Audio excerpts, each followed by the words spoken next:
세상에 영원한 건 없다는 말을 제 인생 58년 만에 뼈저리게 깨달았습니다.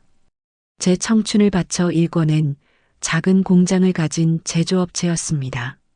잘 될 땐 직원들과 함께 밤샘 작업도 불사하며 꿈을 키웠고 언젠가는 대기업 납품도 할 수 있을 거라는 희망에 부풀었죠.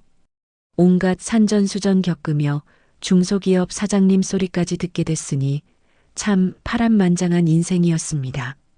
그런데 경기가 어려워지니 작은 회사는 제일 먼저 타격을 받더군요. 협력업체들은 줄도산하고 물건은 팔리지 않으니 재고는 쌓여만 갔습니다. 공장 문을 닫고 폐업 신고를 하던 날, 제 가슴은 찢어지는 것 같았습니다. 그날 쏟아지던 빗줄기는 제 눈물 같았어요. 하지만 울고 있을 시간은 없잖아요. 올 시간에 손과 발을 한 번이라도 더 움직여야죠. 이게 제 인생 모토 아니겠어요? 저는 다시 일어섰습니다. 비록 이제는 번듯한 사무실에서 결제를 하는 대신 온갖 아르바이트를 전전하는 알바의 여왕이 됐지만요. 살아있는 동안엔 뭐라도 해야죠. 그렇게 저는 비 오는 밤 한 통의 전화로 새로운 삶의 문을 열게 되었습니다. 비 오는 늦은 밤 낡았지만 깔끔하게 정돈된 제 작은 방에서 스마트폰을 붙잡고 알바몬 앱을 보고 있었습니다. 지친 기색은 없었습니다. 오히려 밝은 표정으로 이것저것 검색했죠. 저는 혼잣말처럼 중얼거렸습니다. 오늘은 어디서 날 부르는가? 편의점 야간은 체력이 달리고, 배달은 비 오면 무릎 시리고, 어랏 급구, 가사도 화면 속 공고를 자세히 읽던 제 눈이 휘둥그레졌습니다. 강남구 초호화 대저택, 일당 20만 원, 조건 입주? 코웃음이 나왔어요. 이런 집은 드라마에서나 나오지. 내가 드라마 주인공도 아니고 뭘. 그런데 오늘 밤 대타라고요? 그것도 즉시 근무라네요. 순간 망설이던 제 눈이 번뜩였습니다. 오랜만에 느껴보는 일에 대한 도전의식이라고 할까요? 이내 휴대폰을 들고 망설임 없이 전화를 걸었습니다. 제가 일하던 공장의 기계 소리가 그리워서 그런지도 모릅니다. 그렇게 저는 비 오는 밤 강도승 회장님의 거대한 대저택으로 향하게 되었습니다. 저를 데리러 온 차는 번쩍이는 외제차였습니다. 제게는 마치 우주선처럼 느껴지는 화려한 차였습니다. 그 차에서 내린 저는 평소 입던 편안한 몸빼 바지에 운동화 차림이었습니다. 한 손에는 비닐봉투에 든 물건들을 들었죠. 혹시 몰라 챙긴 도구들이었습니다. 거대한 철문을 지나 저택의 대문을 올려다보자 입이 떡 벌어졌어요. 저는 감탄사를 내뱉었습니다. 아이고 세상에. 집이 제 공장 열채는 되겠네요. 와우. 배를 누르자 잠시 후 오미경 비서실장이라는 분이 차갑고 무표정한 얼굴로 문을 열었습니다. 오미경 비서실장은 제 평범한 차림새를 위아래로 훑어봤어요. 살짝 비웃는 듯한 미소가 스쳤죠. 윤명란 씨 맞습니까? 연락받았으니 들어오세요. 신분증 확인하겠습니다. 제가 윤명란이 맞다고 폐업한 중소기업 사장이고 지금은 알바 대타 전문이라고 환하게 웃으며 답했습니다. 그분은 정색하며 성함 확인됐으니 들어오라면서 시간 엄수를 바란다고 덧붙였습니다. 아이고, 비서실장님. 어찌 그리 얼음장 같으실까? 안 그래도 늦었는데 따뜻한 말 한마디면 사르르 녹아내릴 것을. 죄송합니다. 제가 좀 오지랖이 넓어서. 제가 너스레를 떨듯 말하자 오미경 비서실장은 콧방귀를 뀌며 저를 안으로 안내했습니다. 천천히 저택 안으로 들어서는데 문이 닫히자마자 거대한 홀 전체가 순간 암전되었습니다. 번쩍하는 번개와 함께 홀 안은 순식간에 칠흑 같은 어둠에 휩싸였죠. 저는 놀라운 반 장난기 반으로 말했습니다. 아니, 회장님 댁은 왜 환영식을 이렇게 요란하게 해줘요? 특수효과도 아니고. 하하. 갑작스러운 정전에 홀 안은 아수라장이 되었습니다. 곳곳에서 비명과 당황한 목소리가 터져나왔죠. 강도승 회장님은 거실 소파에 앉아 뭔가 보고 있다가 정전의 순간 당황한 듯 했지만 곧이어 무표정하게 휴대폰 불빛을 켰습니다. 하지만 휴대폰 불빛으로는 거실 전체를 밝히기 역부족이었어요. 오미경 비서실장은 당황한 기색이 역력했습니다. 비바람이 거세니 정해진 절차대로 발전기 점검부터 하겠다고 다급하게 회장님께 보고하는 듯 했습니다. 회장님은 낮고 굵은 목소리로 단호히 말했습니다. 소란 피우지 말고 정해진 순서대로 해. 저는 천연덕스럽게 회장님께 말했습니다. 아이고 회장님, 정해진 방식도 좋지만 일단 앞이 보여야 뭘 하든 말든 할 것 아닙니까? 저 시골 아줌마도 아는 사실인데. 오미경 비서실장은 저를 노려보며 쏘아붙였습니다. 누구 마음대로 회장님께 말을 놓습니까? 그리고 이 상황에 시골 아줌마가 알 건 또 뭡니까? 저는 개의치 않고 말했습니다. 이 상황에서는 이게 제일 빠를 거예요. 저는 공장을 운영하면서 수없이 많은 정전 상황을 겪었고 그때마다 제일 먼저 한 것은 주변을 살피는 것이었습니다.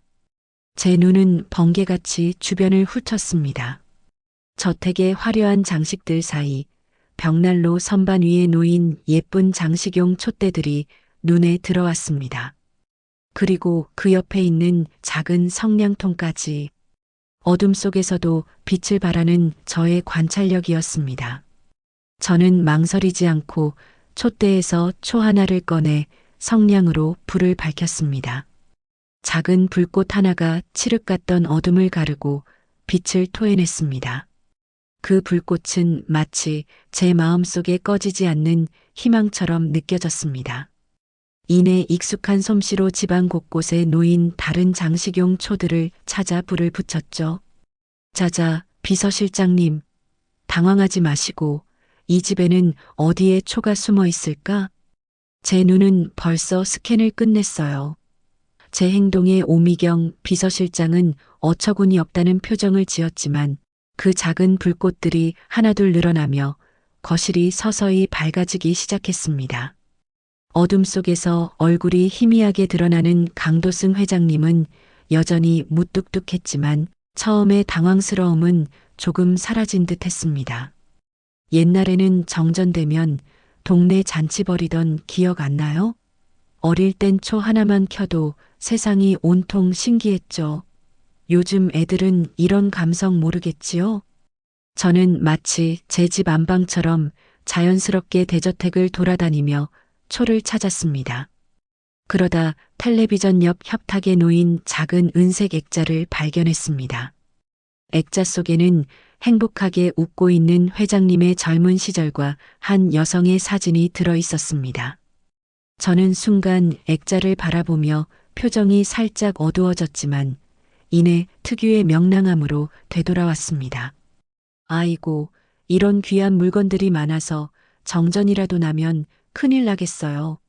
회장님, 초를 켜서 불은 켰지만 이제 본격적으로 두꺼비 집이라도 살펴봐야죠.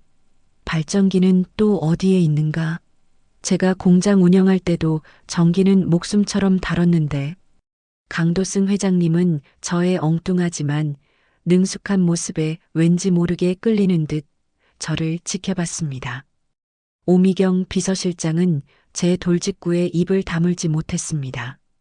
오미경 비서실장은 조심스럽게 회장님께 자신이 알아보겠다고 했지만 회장님은 단호하게 말했습니다. 됐네. 윤명란 씨, 저기 지하 창고에 비상손전등이랑 두꺼비 집이 있을 거야. 따라와. 회장님은 무뚝뚝한 표정으로 먼저 일어섰습니다. 저는 씩 웃으며 회장님의 뒤를 따랐죠. 오미경 비서실장은 여전히 경계 가득한 얼굴로 저희를 지켜봤습니다. 어둡고 거미줄이 쳐진 지하 창고는 낡은 상자들과 먼지 쌓인 물건들로 가득했습니다. 회장님은 손전등을 들고 여기저기 비춰봤지만 익숙지 않은 듯 헤매는 기색이 역력했습니다. 보통 이런 곳에 두꺼비 집이 있을 텐데 보이지 않는군. 저는 푸념하듯 말했습니다. 아이고, 회장님은 집안 돌아가는 꼴도 모르고 사셨네요. 이리 와보세요. 아무리 대저택이라도 두꺼비 집이 그렇게 숨겨져 있지는 않아요. 저는 익숙한 솜씨로 벽구석에 붙어 있는 낡은 판넬을 찾았습니다.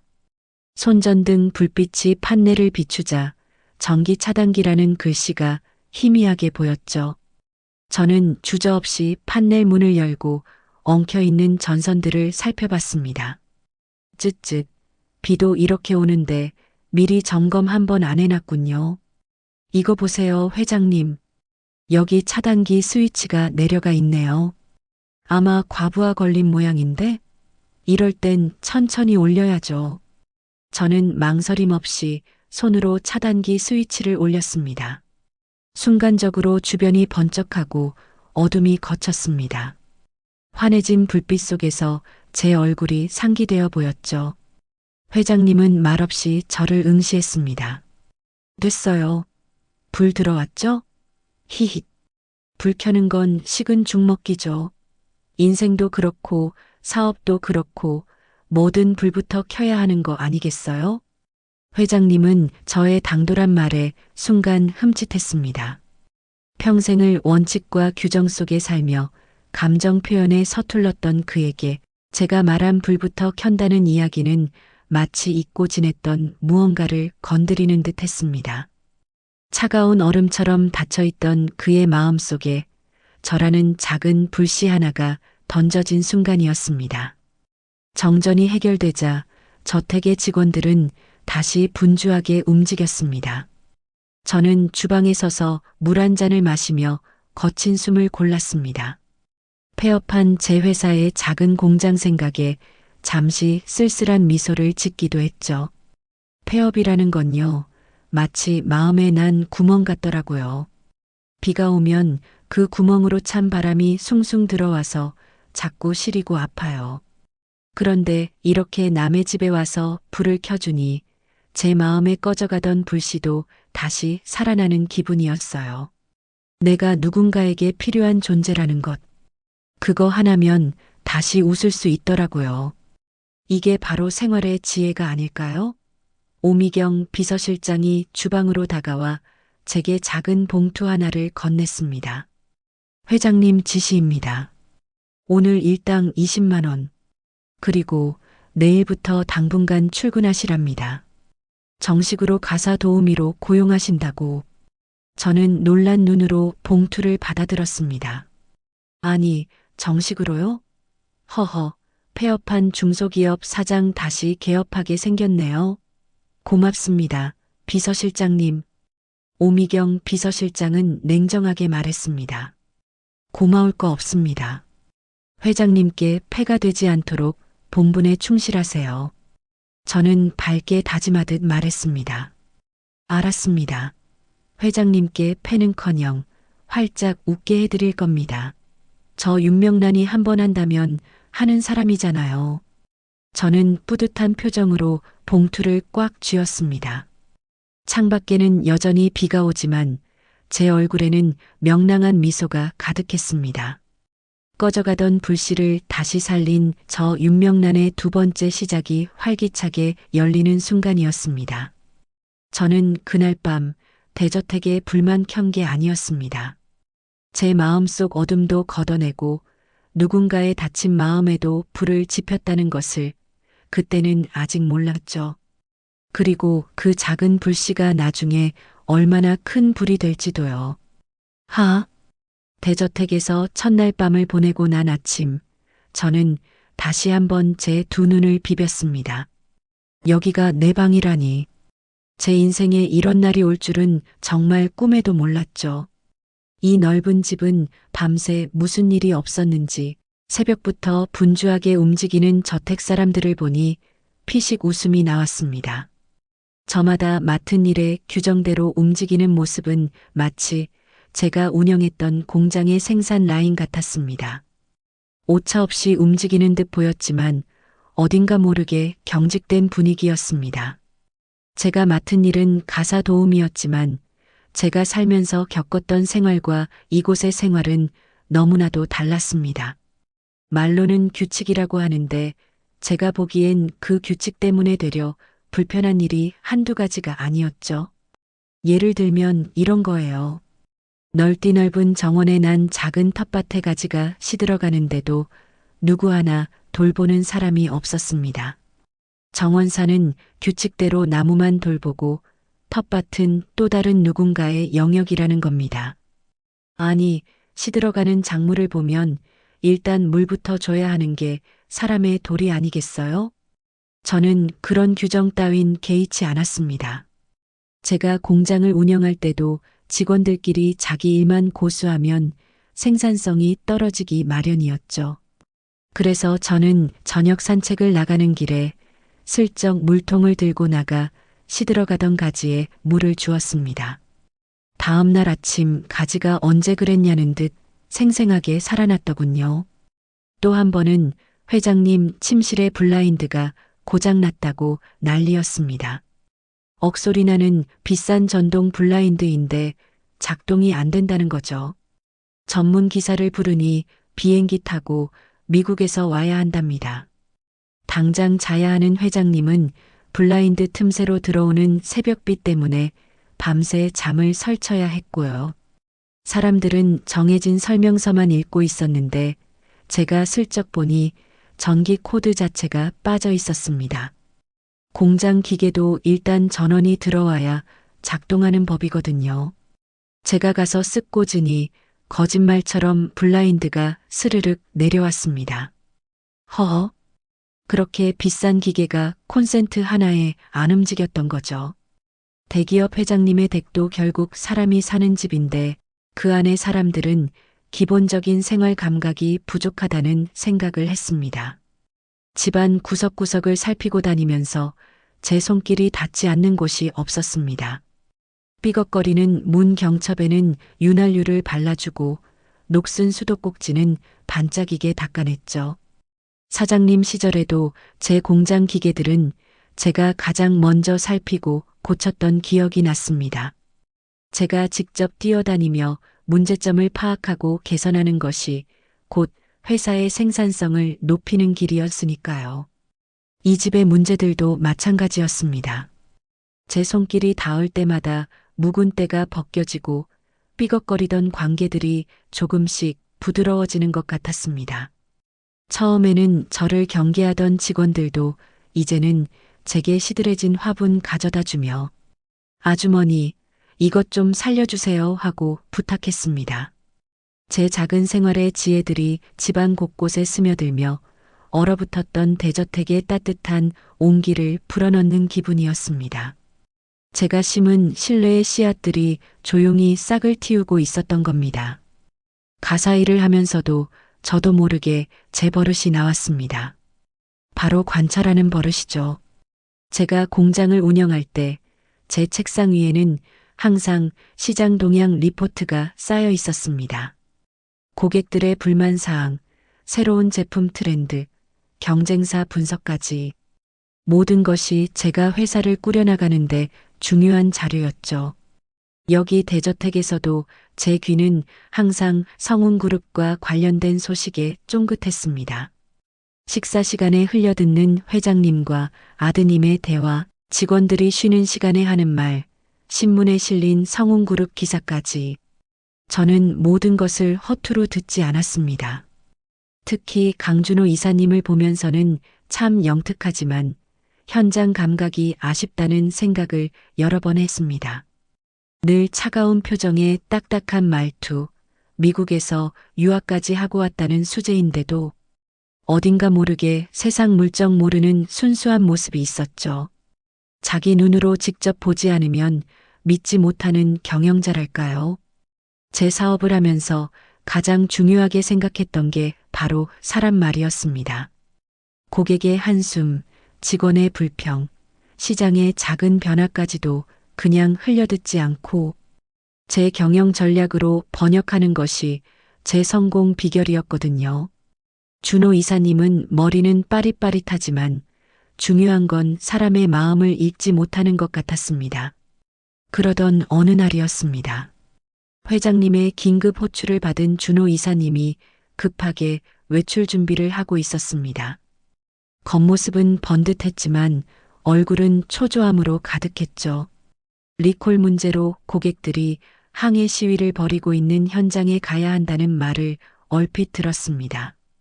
현장에 나가본 적이 거의 없는 준호 이사님에게는 난감한 상황이었을 겁니다.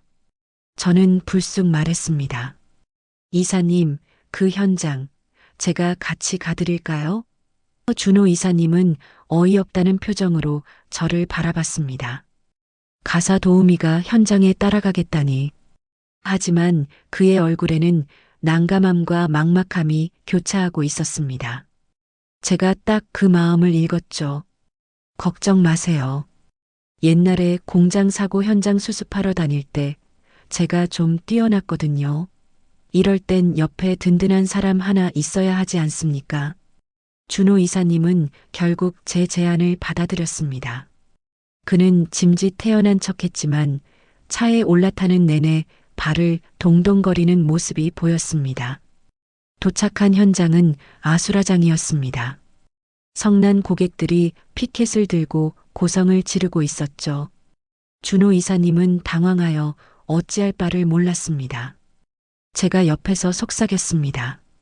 이사님, 이럴 땐요, 제일 시끄러운 사람한테 가서 조용히 들어주는 게 제일 빠릅니다.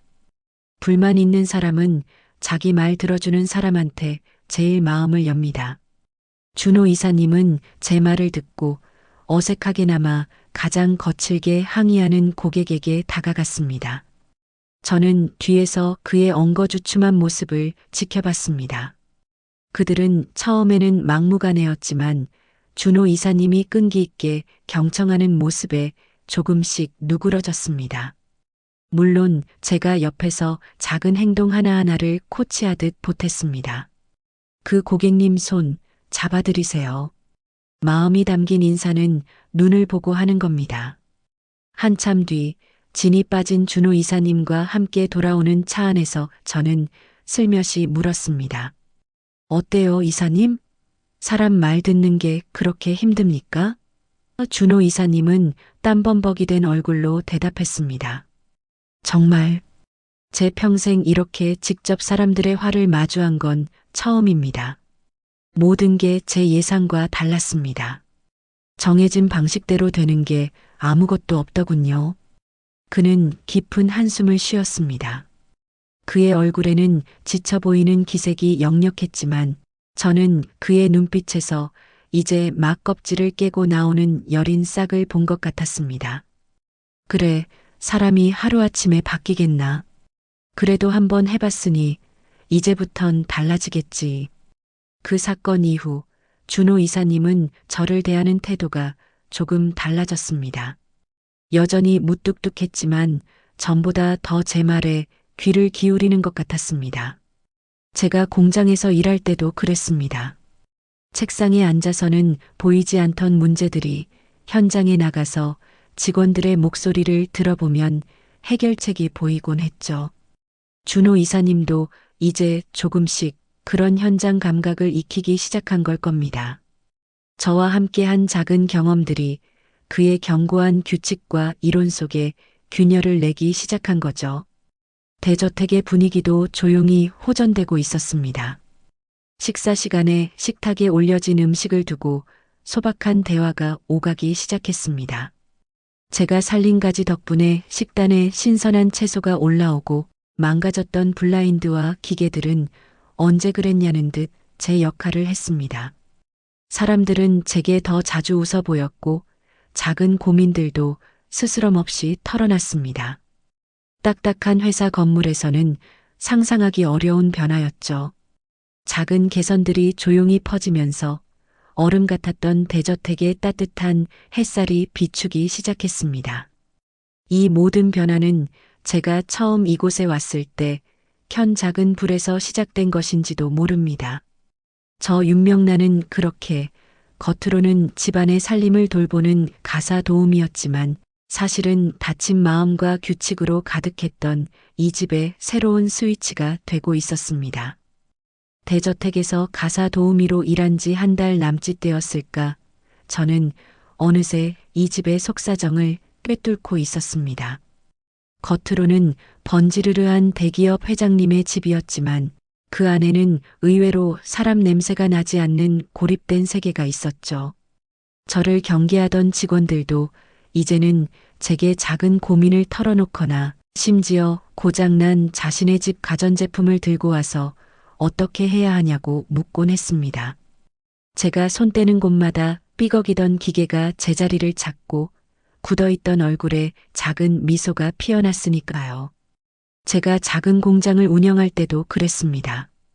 아무리 똑똑한 관리자라도 현장의 작은 소리를 듣지 못하면 문제를 해결할 수 없습니다. 저는 직원들의 점심시간에 슬쩍 끼어들어 오늘 납품할 제품에 대한 농담을 던지고 쉬는 시간에는 생산 라인의 기계가 왜 삐걱거리는지 물어봤습니다. 그런 대화 속에서 제가 책상에 앉아서는 결코 알 수 없던 회사의 문제점과 해결책이 보이곤 했습니다. 이곳 대저택도 마찬가지였습니다. 그들이 규정이라 부르는 그 틈새에 사람 냄새를 불어넣는 것, 그것이 제가 여기서 할 수 있는 일이었습니다. 준호 이사님도 눈에 띄게 변했습니다. 저와 함께 리콜 시위 현장에 다녀온 후로는 제 말에 귀를 기울이는 시간이 길어졌고 퇴근 후에는 저를 찾아와 정원에서 차를 마시며 회사 일에 대해 묻기도 했습니다. 저는 그에게 말했습니다. 이사님, 아무리 잘 만든 기계라도 쓰는 사람 불편하면 다 소용없습니다. 공장에서 아무리 품질 좋다고 우겨봤자 쓰는 사람이 아니라고 하면 아닌 겁니다. 현장에서 듣는 말에 진짜 정보가 다 들어있어요. 이사님은 엘리트시고 머리도 좋으시지만 가끔 눈을 감고 귀를 막고 있는 것 같을 때가 있어요. 직접 가서 보셔야 합니다. 제 말에 준호 이사님은 고개를 끄덕이곤 했습니다. 그의 얼굴에 딱딱하게 굳어있던 표정은 점점 더 부드러워졌고 저는 그의 눈빛에서 사람과 세상에 대한 이해의 폭이 넓어지는 것을 보았습니다. 이런 작은 변화들은 저에게도 기쁨이었습니다. 폐업으로 닫혔던 제 마음속 공장이 조금씩 가동되는 듯한 기분이 들었죠. 마치 녹슨 기계에 기름칠을 하고 다시 힘차게 돌아가는 것을 보는 뿌듯함이었습니다. 하지만 평화는 오래가지 못했습니다. 매일 아침 뉴스는 온통 성운그룹의 이야기였습니다. 강도승 회장님이 그토록 철저하게 관리하던 회사의 핵심 계열사에서 결국 대규모 리콜 사태가 터진 겁니다. 제가 운영했던 작은 회사도 리콜 때문에 피눈물을 흘렸던 기억이 생생했습니다. 저의 그때의 경험을 되새기며 회장님과 이사님을 관찰하기 시작했습니다. 대저택은 마치 초상집처럼 조용해졌습니다. 강도승 회장님의 표정은 더욱 차갑게 굳어졌고 식사도 거의 거르셨습니다. 제가 아무리 따뜻한 국물을 끓여 갖다 바쳐도 한두 숟가락 뜨는 신용만 하다 도로 물렸습니다. 방에서 나오지 않고 하루 종일 자료만 들여다보시는 모습은 마치 폭풍우가 몰아치는 바다 위 홀로 남겨진 작은 배 같았습니다. 그의 고립은 저택 안의 모두에게 무거운 침묵을 강요했습니다. 직원들조차 회장님의 눈치를 보느라 숨소리도 제대로 내지 못했습니다. 평소 제가 삐걱이는 문을 고치거나 시든 화분에 물을 주며 나누던 정겨운 대화도 뚝 끊겼죠. 모두가 회장님의 무표정 뒤에 숨겨진 깊은 시름을 느끼고 있었으니까요. 오미경 비서실장도 안색이 좋지 않았습니다. 늘 철두철미하던 그녀의 눈빛에도 초조함과 불안감이 비쳤습니다. 잔뜩 날이 서 있어서 가까이 가기 어려울 정도였습니다. 준호 이사님 역시 밤낮으로 회사에 파묻혀 지냈습니다. 가끔 들어와도 눈은 벌겋게 충혈되어 있었고 입만 열면 온통 데이터, 보고서, 수치 이야기뿐이었습니다. 그는 수많은 데이터를 쥐고 있었지만 마치 답을 찾지 못하는 학생처럼 헤매고 있었습니다. 그의 책상 위에는 밤늦게까지 야근하며 작성한 보고서들이 산더미처럼 쌓여 있었지만 그 모든 숫자들이 그를 벼랑 끝으로 몰아세우는 것처럼 보였습니다. 어느 날 저녁, 저는 식사를 거부하고 방에 틀어박힌 강도승 회장님께 따뜻한 죽 한 그릇을 들고 갔습니다. 회장님은 저를 쳐다보지도 않고 딱 잘라 말했습니다. 밥맛이 없어. 치워. 저의 마음은 아팠지만 포기하지 않았습니다. 저는 죽그릇을 식탁에 내려놓으며 말했습니다.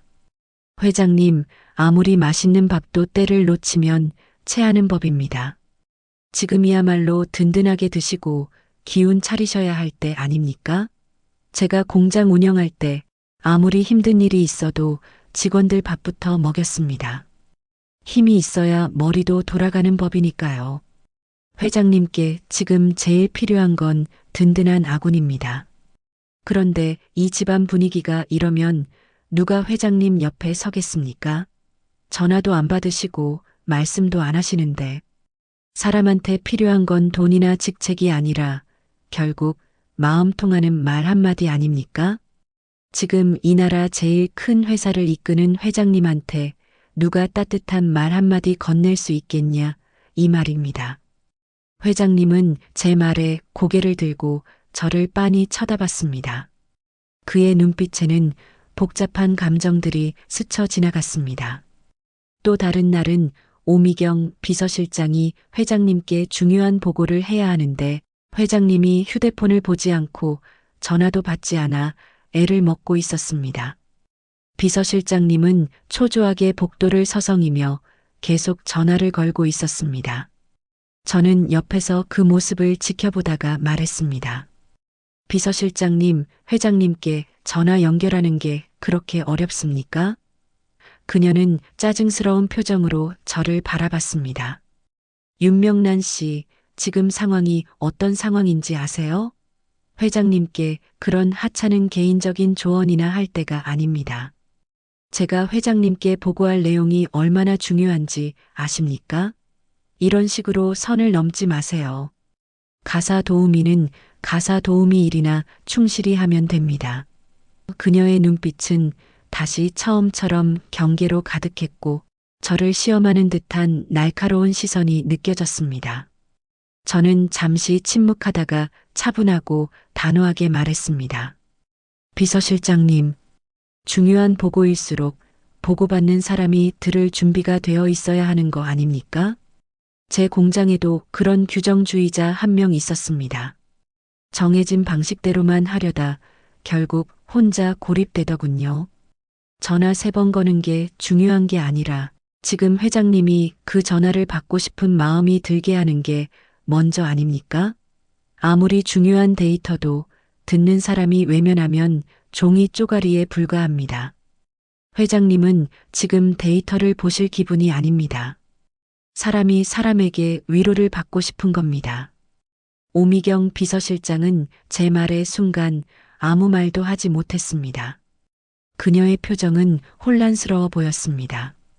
그녀의 철옹성 같던 원칙에도 균열이 생기는 것이 제 눈에 보였습니다.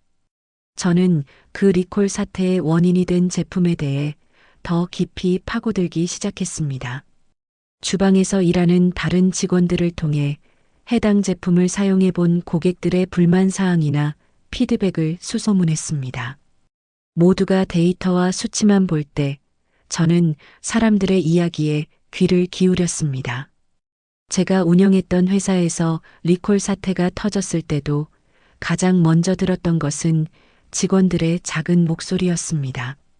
사장님, 이번 제품 좀 이상한데요? 이런 불만 접수도 있었어요. 같은 소리들이었죠. 저는 그 작은 소리들 속에서 본질적인 문제의 실마리를 찾았습니다. 그런 이야기들을 데이터로 번역하는 것이 저의 강점이었습니다. 눈으로 보고 귀로 듣고 가슴으로 공감하는 것이죠. 저는 준호 이사님에게도 직접적으로 물었습니다. 어느 날 그는 리콜 관련 서류를 들고 거실을 서성이고 있었습니다. 저는 그의 옆에 가서 앉았습니다. 이사님, 그 리콜된 제품, 이사님은 직접 써봤어요? 써보고 어떤 부분이 불편했는지 말할 수 있습니까? 제가 보기엔 아주 작은 부분에서부터 불편함이 시작됐을 거예요. 사람들이 돈 주고 산 물건이 왜 그들을 배신했는지 결국 그들의 불만 속에 해답이 있습니다. 숫자나 그래프에만 답이 있는 게 아니죠. 사용자의 경험 속에 있습니다. 그게 진짜 데이터입니다. 준호 이사님은 제 말에 잠시 멍하니 저를 바라봤습니다. 그는 수많은 리포트와 분석 자료를 가지고 있었지만 정작 제품을 직접 사용해 본 소비자의 불편함에는 단 한 번도 귀를 기울이지 않았던 것입니다. 저의 직설적인 질문은 그의 깊은 생각을 건드렸습니다. 그의 눈빛이 흔들렸습니다. 저는 제 옛 공장에서 썼던 방식대로 고객들의 불만을 직접 눈으로 보고 귀로 듣는 자료를 만들었습니다. 복잡한 보고서가 아니라 소비자들이 리콜된 제품을 쓰면서 겪는 황당한 상황을 그림으로 그리고 짧은 글로 정리한 자료였습니다. 제가 이 자료를 만들면서 회장님과 준호 이사님이 직접 현장에 나가 사람들을 만나야 한다고 생각했습니다. 강도승 회장님은 처음에는 코웃음 쳤습니다. 그런 감정적인 접근은 비즈니스에 도움이 되지 않아. 필요한 건 정확한 수치와 데이터다. 감성은 효율을 떨어뜨릴 뿐이야. 하지만 저는 굴하지 않았습니다. 회장님, 결국 사업은 사람이 하는 일이고 물건은 사람이 쓰는 겁니다. 그 사람의 마음을 얻지 못하면 어떤 숫자도 의미가 없습니다. 리콜은 고객을 잃은 겁니다. 숫자로 드러나지 않는 신뢰라는 무형의 가치를 잃은 겁니다. 회장님께서는 혹시 이익과 규정만 중시하며 그 안에 사람을 두는 것을 잊으신 건 아닙니까? 제 고집에 못 이긴 회장님은 결국 제가 만든 자료를 한번 흘낏 쳐다봤습니다. 그림과 짧은 글은 그가 평생 봐왔던 차트와는 다른 방식으로 그의 마음에 파고들었습니다. 거기에 적힌 소비자의 황당하고 화나는 경험담은 어떤 어려운 숫자보다 더 직접적으로 그의 마음에 와닿았습니다. 아이가 리콜 제품 때문에 울었다는 이야기, 한평생 성운그룹 제품만 써왔던 노인이 느낀 배신감. 제가 만든 자료의 마지막 페이지에는 고객들의 절규와 함께 우리는 성운그룹의 진심을 원한다는 문구가 굵은 글씨로 적혀 있었습니다. 그것은 마치 회장님 자신에게 던지는 질문 같았습니다. 저의 경험, 즉 현장 감각과 그 안에서 우러나오는 생활의 지혜가 바로 이 얼어붙은 데이터를 해석하는 열쇠가 될 수 있다는 믿음이었습니다. 제가 직접 발로 뛰고 몸으로 부딪히며 공장을 경영했던 시절, 모든 위기의 해법은 결국 사람에게서 나왔습니다. 저는 이 집에 그리고 성운그룹의 해법 또한 그 안에 있을 것이라고 확신했습니다. 강도승 회장님의 무뚝뚝한 표정 뒤에서 복잡한 생각들이 오가는 것이 느껴졌습니다. 그의 눈빛 속에 아주 미세한 균열이 생기는 것을 저는 똑똑히 보았습니다. 데이터와 생활 감각이라는 전혀 다른 두 세계가 드디어 접점을 찾기 시작한 순간이었습니다. 그의 손에는 제가 만든 고객 불만 자료가 들려 있었고 그 자료 속에는 수많은 사람들의 이야기가 담겨 있었습니다. 이제 그는 이 자료를 어떻게 받아들일까요? 저는 조용히 그 자리를 벗어나 주방으로 향했습니다. 회장님께 따뜻한 차라도 한 잔 내어드려야겠다 생각했으니까요. 제가 강도승 회장님께 용기를 내어 바쳤던 고객 불만. 자료는 아이러니하게도 저와 회장님 사이에 더 깊은 침묵을 가져왔습니다. 제가 그 자료를 내밀었던 날 밤 회장님은 말없이 자료를 들고 방으로 들어갔고 다음 날부터는 저를 피하는 기색이 역력했습니다. 식사도 방으로 가져가서 드시겠다고 했고 제 눈을 마주치는 일조차 드물어졌습니다. 마주치더라도 서늘하게 지나쳐갈 뿐이었습니다. 마치 제가 건넨 자료가 회장님의 상처난 자존심을 더 깊이 후벼 판 것 같아 제 마음이 쓰라렸습니다.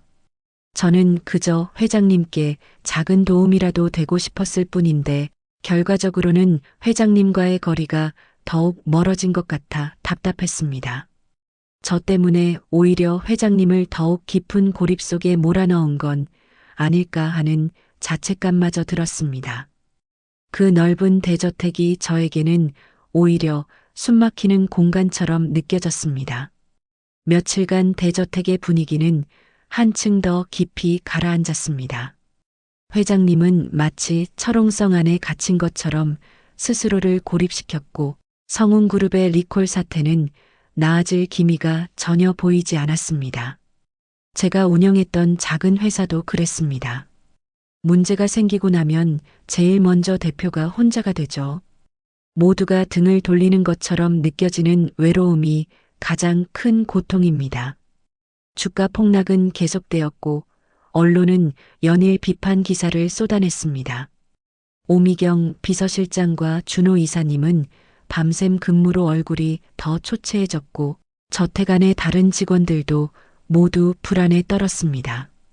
그들의 시선은 온통 회장님을 향해 있었지만 아무도 그에게 감히 다가가지 못했습니다. 감히 회장님께 위로의 말을 건넬 수도 격려를 해드릴 수도 없는 상황이었습니다. 저 또한 괜히 건드려 역효과를 낼까봐 쉽사리 나서지 못했습니다.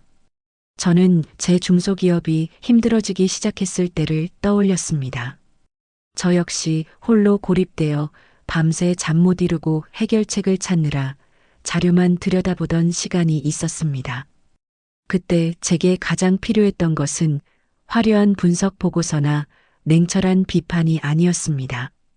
그저 누가 옆에서 따뜻한 국밥 한 그릇을 내어주며 사장님 괜찮아요. 힘내세요. 하고 아무 말 없이 어깨 한번 토닥여주는 것이었습니다. 아니면 그냥 따뜻한 밥 한 끼, 김치 하나라도 쓱 내밀어주는 것이었죠.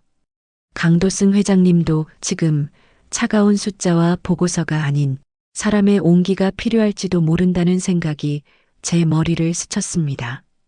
그래, 밥. 사람은 결국 밥심으로 사는 거지. 제 인생의 지혜는 늘 밥에 있었습니다. 제가 작은 회사를 운영하며 겪었던 수많은 위기 속에서 직원들과 함께 밥 한 끼를 같이 먹으며 이런저런 이야기를 나누는 것이 최고의 소통 방법이었죠. 맛있는 음식은 굳게 닫혔던 사람들의 마음을 열게 하고 어려운 상황 속에서도 다시 일어설 힘을 주었습니다. 저는 결심했습니다. 차가운 분석 대신 따뜻한 마음을 담은 밥상 프로젝트를 시작해야겠다고. 지금 회장님께 필요한 건 숫자가 아니라 지친 몸과 마음을 달래줄 밥이라는 것을 저는 확신했습니다. 저는 회장님의 건강 상태를 고려해 보양식 위주의 식단을 짜기 시작했습니다. 식사를 거르시는 회장님을 위해 소화가 잘 되는 전복죽을 끓이고 입맛을 돋우는 정갈한 반찬들을 정성껏 만들었습니다. 제가 공장을 운영할 때도 제품 하나를 만들려면 좋은 재료를 고르고 깨끗한 환경에서 정성을 다해야 했습니다. 제가 만든 밥상도 마찬가지였습니다. 최고의 재료와 정성을 담아 혼신의 힘을 다해 만들었죠. 오미경 비서실장이 제가 요리하는 모습을 걱정스러운 표정으로 보며 말했습니다. 윤명란 씨 회장님께서 이미 식사 거부 의사를 분명히 하셨는데 괜히 폐만 끼치는 것 아닙니까? 제가 보기에는 힘든 일만 더 하시는 것 같습니다. 저는 씩 웃으며 대답했습니다. 걱정 마세요. 사람이 정성 들인 밥상은 그냥 못 본 척하기 어려운 겁니다.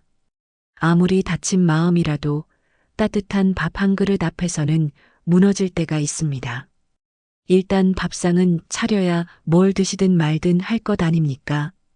제 말에 그녀는 아무 말도 하지 않았지만 저의 고집스러운 뒷모습을 한참이나 바라보았습니다. 저는 회장님이 식사를 드시지 않는 동안 매일 점심시간마다 그분의 방문 앞에 따뜻한 밥상을 차려두었습니다.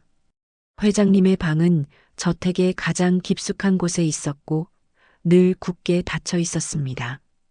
그 방 문 앞에 밥상을 놓고 돌아설 때마다 제 마음은 두근거렸습니다. 혹시라도 드셨을까 하는 작은 기대와 그대로 물러날지도 모른다는 불안감.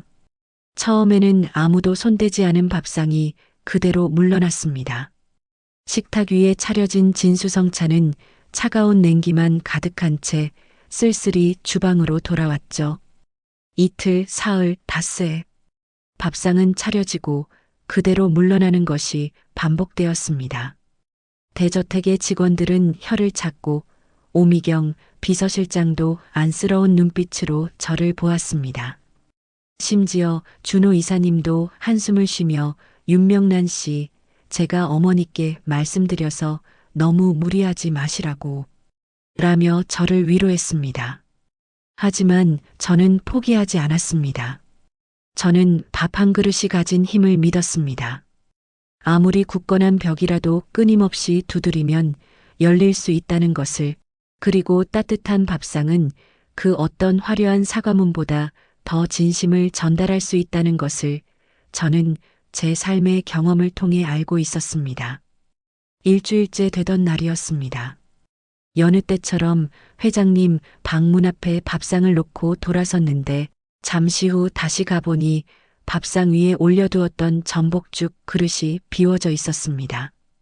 제 눈을 의심했습니다. 분명 비워져 있었습니다. 그리고 그 옆에 놓인 접시도 깨끗이 비워져 있었습니다. 작은 반찬 하나까지 남김없이 드셨던 겁니다. 저는 제 마음속으로 환호성을 질렀습니다. 회장님이 드셨다. 드디어. 그의 마음에 제가 건넨 따뜻한 온기가 아주 조금이나마 스며든 것 같아 감격스러웠습니다. 가슴속에서 뜨거운 것이 울컥 치밀어 올랐습니다. 저는 주방으로 돌아와 회장님이 드셨던 반찬을 눈여겨보았다가 다음 날에는 더 맛있게 그의 입맛에 맞도록 세심하게 신경 써서 밥상을 차렸습니다.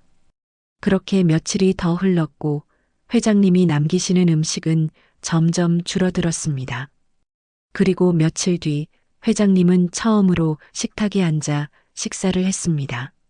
말없이 숟가락과 젓가락을 들어 음식을 드셨습니다. 천천히, 그리고 모든 음식을 다 비웠습니다. 그의 얼굴은 여전히 무뚝뚝했지만 저는 그의 눈빛에서 아주 미세한 변화를 읽을 수 있었습니다. 꽁꽁 얼었던 마음이 녹아내리는 듯한 따뜻한 기운이 아주 희미하게나마 감돌았습니다. 그리고 그날 밤 제가 그의 방을 정리할 때였습니다. 회장님은 저에게 등진 채 창밖을 바라보며 말했습니다. 윤명란 씨, 오늘 저녁 밥상은 괜찮았네. 그는 등지고 있었지만 그의 목소리에서는 작은 온기가 느껴졌습니다. 저는 제 귀를 의심했습니다. 제 심장이 쿵 하고 뛰었습니다. 저는 뒤돌아보지 않고 조용히 답했습니다. 예, 회장님. 다음엔 더 맛있게 해드리겠습니다. 입맛이 좀 돌아오시는 것 같아 다행입니다. 그리고 다음 날 아침 회장님은 처음으로 저에게 먼저 말을 건넸습니다.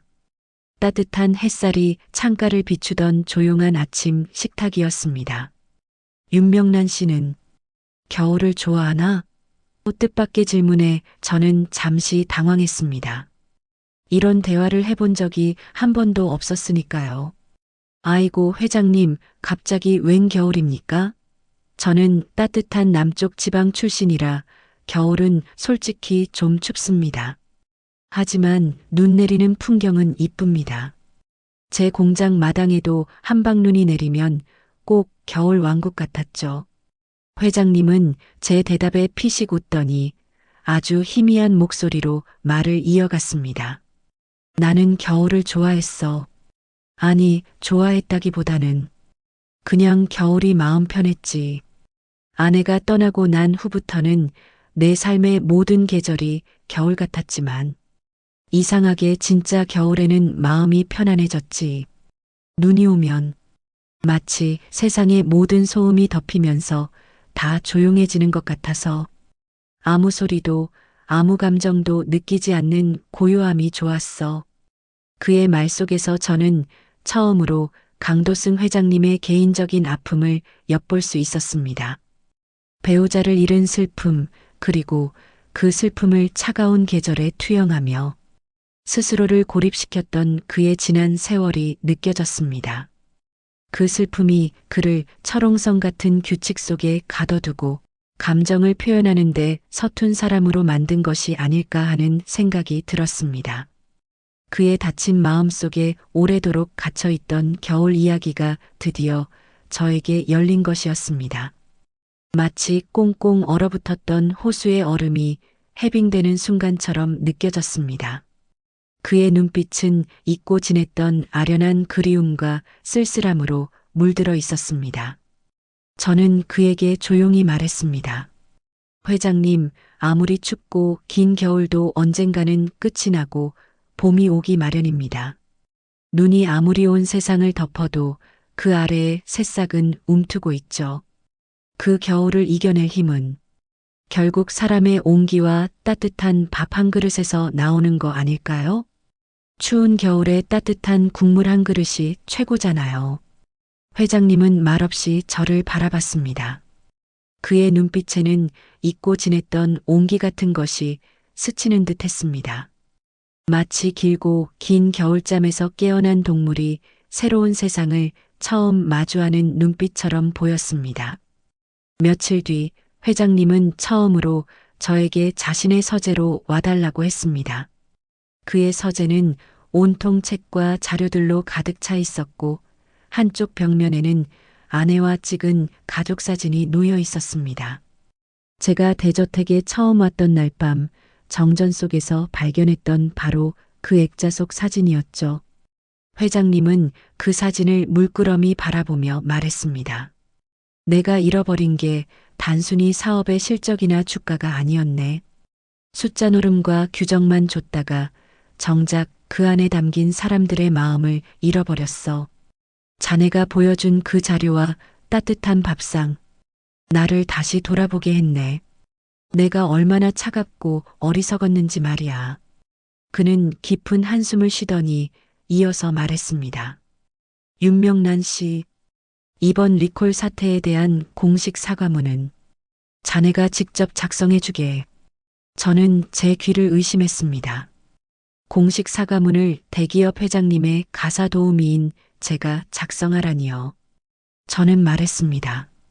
회장님, 제가 폐업한 중소기업 사장 출신은 맞지만 공식 사과문은 비서실장님이나 법무팀에서 작성해야 하는 거 아닙니까? 제가 이런 중대한 일을 맡아도 되겠습니까? 회장님은 마치 저의 표정을 읽기라도 한 듯 옅은 미소를 지으며 말했습니다. 사과문은 종이에 쓰는 것이지만 진심은 결국 사람에게서 나오는 것이지. 자네의 마음이 담긴 사과문이라면 지금 지친 사람들의 마음을 움직일 수 있을 거야. 난 이미 형식적인 말장난이 아니라 사람의 마음을 건드리는 진심이 필요하다는 것을 자네 덕분에 깨달았네. 나에게는 그 진심이 부족하고 말이야. 저는 회장님의 눈을 똑바로 바라봤습니다.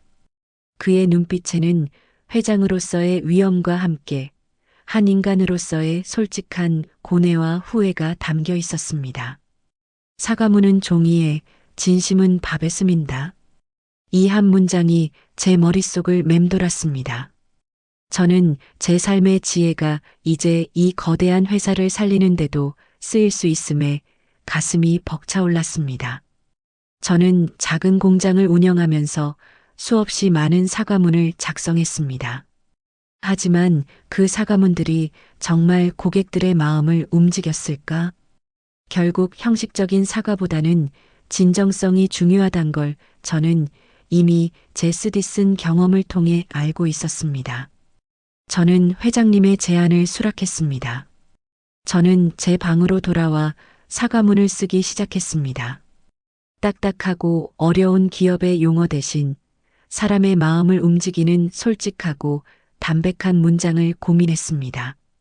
소비자들의 불편함에 깊이 공감하고 그들의 분노에 진심으로 사과하며 앞으로 어떻게 신뢰를 회복해 나갈지에 대한 진정성 있는 약속을 담아야 했습니다. 마치 제가 폐업한 공장의 마지막 사과문을 쓰는 심정으로 한 글자 한 글자 정성껏 써내려갔습니다. 그 안에는 제가 중소기업을 운영하며 겪었던 수많은 실패와 좌절, 그리고 다시 일어서기 위해 노력했던 지난날의 경험과 지혜가 고스란히 담겨 있었습니다. 이 사과문은 단지 성운그룹의 공식 입장이 아니라 한때 저 역시 소비자의 외면과 리콜의 아픔을 겪었던 한 경영자이자 그리고 지금은 사람의 마음을 잃지 않는 한 사람으로서의 제 진심을 담은 것이었습니다. 저는 믿었습니다. 진심은 통한다는 것을. 이 사과문이 얼어붙었던 회장님의 마음을 녹였듯 상처 입은 소비자들의 마음도 녹여줄 것이라고요. 그리고 이것이 제가 회장님께 그리고 저 자신에게 줄 수 있는 가장 큰 위로와 희망이라고 생각했습니다. 저는 이 사과문이 성운그룹의 위기를 극복하는 첫 발걸음이 될 것이라 확신했습니다. 제가 잠 못 이루며 써내려간 사과문은 며칠 뒤 성운그룹의 공식 입장문으로 세상에 발표되었습니다. 강도승 회장님의 이름으로 나갔지만 그 안에는 폐업의 아픔을 겪었던 한 중소기업 사장의 진심과 상처받은 소비자들의 마음에 깊이 공감하는 저의 언어가 고스란히 담겨 있었습니다. 고객을 등한시하고 오만했던 지난 과오에 깊이 사죄드리며 저희가 잃어버린 것은 숫자가 아닌 고객 여러분의 신뢰임을 뼈저리게 깨달았습니다. 하는 문구는 형식적인 사과에 지쳐있던 대중의 마음에 깊은 울림을 주었습니다. 언론은 성운그룹의 사과문이 이전과는 확연히 다르다며 연일 긍정적인 평가를 쏟아냈습니다. 저의 진심이 통했다는 생각에 가슴이 벅차올랐습니다. 하지만 회복은 그렇게 간단하지 않았습니다. 이미 떨어진 주가는 좀처럼 오를 기미를 보이지 않았고 소비자들의 불신은 뿌리 깊었습니다. 사과문은 진심을 전하는 첫걸음일 뿐 이제는 행동으로 보여줄 때였습니다. 회장님은 저를 서재로 불러 따뜻한 차를 내어주며 말했습니다. 윤명란 씨, 자네 덕분에 첫 단추는 잘 깨었다네. 하지만 그 다음이 더 중요해. 고객들에게 우리가 달라졌다는 걸 어떻게 보여줄 수 있을까? 자네의 그 생활 감각이라는 것으로 말이야. 저는 잠시 생각하다 말했습니다. 회장님, 저는 공장을 운영하면서 숫자는 약속이고 얼굴은 진심이라고 생각했습니다. 저희 같은 작은 회사는 대표가 직접 얼굴을 보이며 약속하고 그 약속을 지킬 때 비로소 살아남을 수 있었어요. 성운그룹처럼 큰 회사라고 다를까요? 숫자로 보여주는 약속도 중요하지만 진짜 얼굴을 맞대고 진심을 전하는 것이 가장 중요합니다. 저의 제안은 간단했습니다. 회장님이 직접 피해 고객들과 언론 앞에서 고개를 숙이고 사과문에 담긴 약속들을 지키겠다고 다시 한번 다짐하는 자리를 마련하자는 것이었습니다.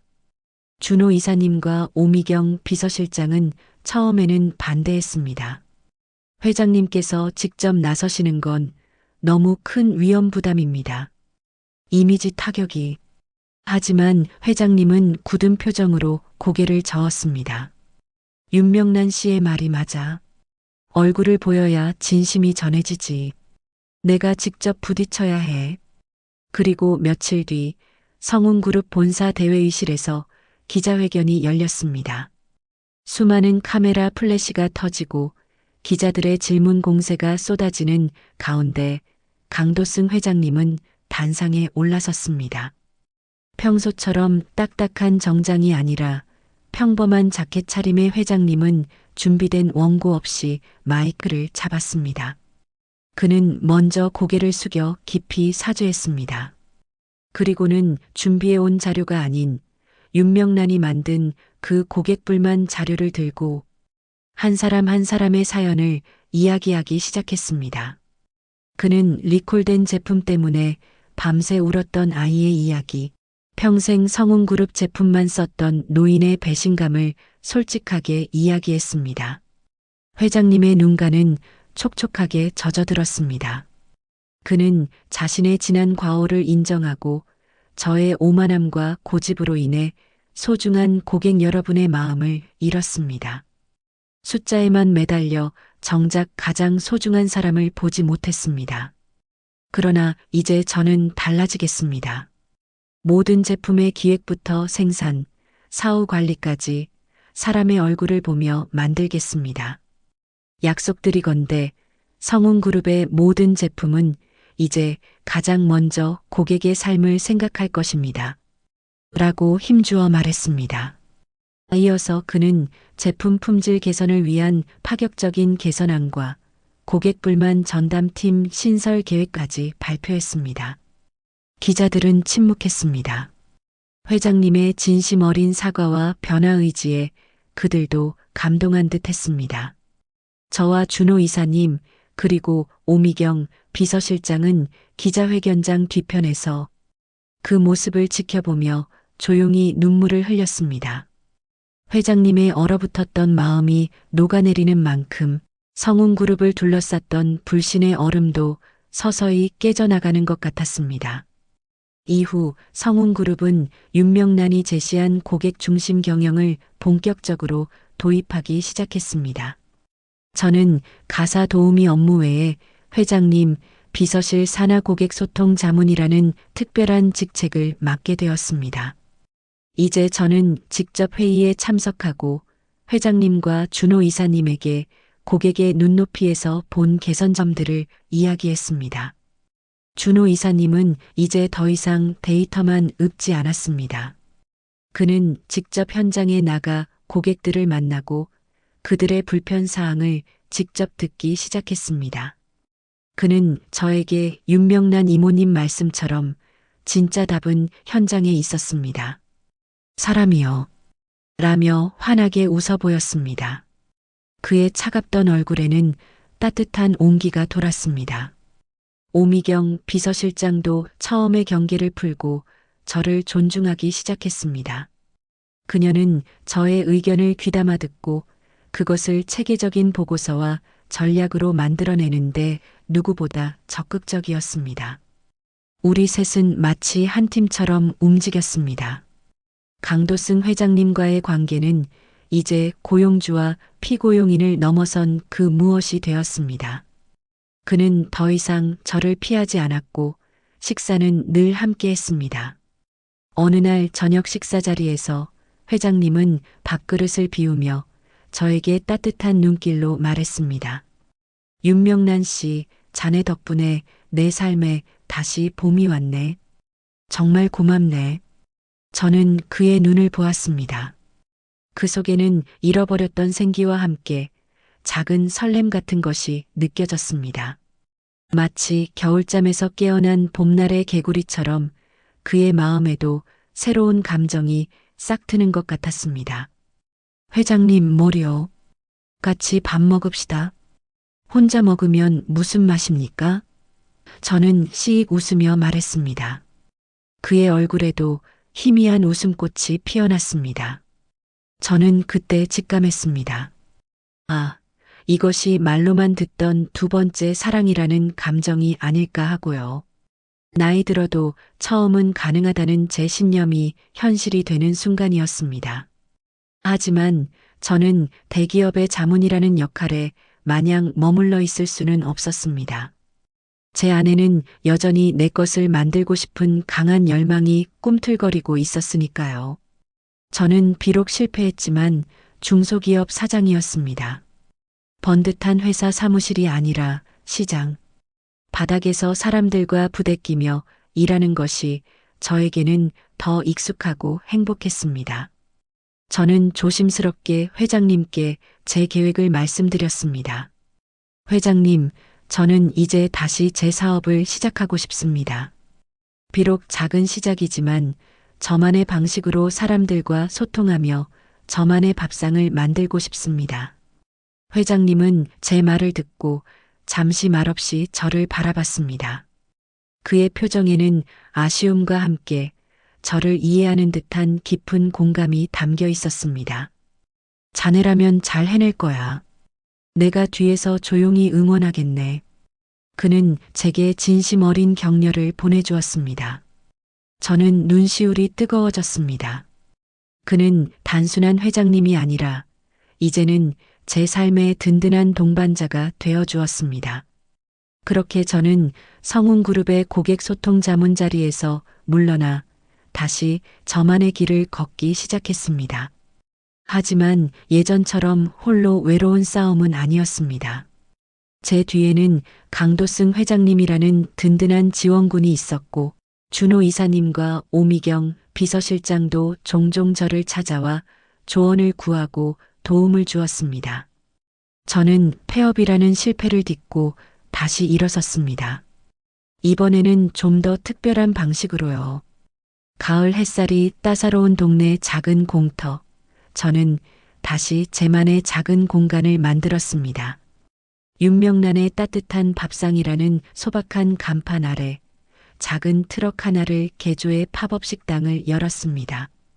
저렴한 가격에 따뜻한 국밥과 정갈한 반찬, 그리고 무엇보다 푸근한 정이 가득 담긴 밥상을 내어주는 작은 식당이었습니다. 첫날부터 동네 주민들이 줄을 섰습니다. 예전 저의 공장 직원들도 성운그룹의 직원들도 점심시간에 찾아와 제 밥상을 맛보며 함께 웃고 떠들었습니다. 어느 날 오후 강도승 회장님이 불쑥 찾아왔습니다. 그는 정장 대신 편안한 캐주얼 차림으로 와서는 쑥스러운 듯 줄을 서서 제 국밥을 기다렸습니다. 제가 내어준 국밥을 먹으며 그는 활짝 웃었습니다. 그의 얼굴에는 그동안 제가 보지 못했던 진심 어린 행복이 가득했습니다. 윤명란 씨 밥상이 최고야. 이 맛이지. 우리는 마주 앉아 밥을 먹으며 조용히 웃었습니다. 그 웃음 속에는 복잡했던 지난날의 모든 오해와 상처가 치유되는 듯 했습니다. 성공의 기준은 직함이나 재산이 아니라 따뜻한 밥상 위에서 함께 웃고 이야기하는 사람들의 얼굴이라는 것을 저는 다시 한번 깨달았습니다. 저는 다시 일어섰습니다. 예전처럼 거창한 기업은 아니지만 제 이름을 걸고 사람들과 소통하며 살아가는 것. 이것이 바로 제가 꿈꾸던 두 번째 성공이자 나이 들어도 처음은 가능하다는 제 삶의 가장 빛나는 증거였습니다. 가을바람이 실어다 준 작은 웃음소리, 그 속에서 저는 제 인생의 새로운 봄을 맞이하고 있었습니다.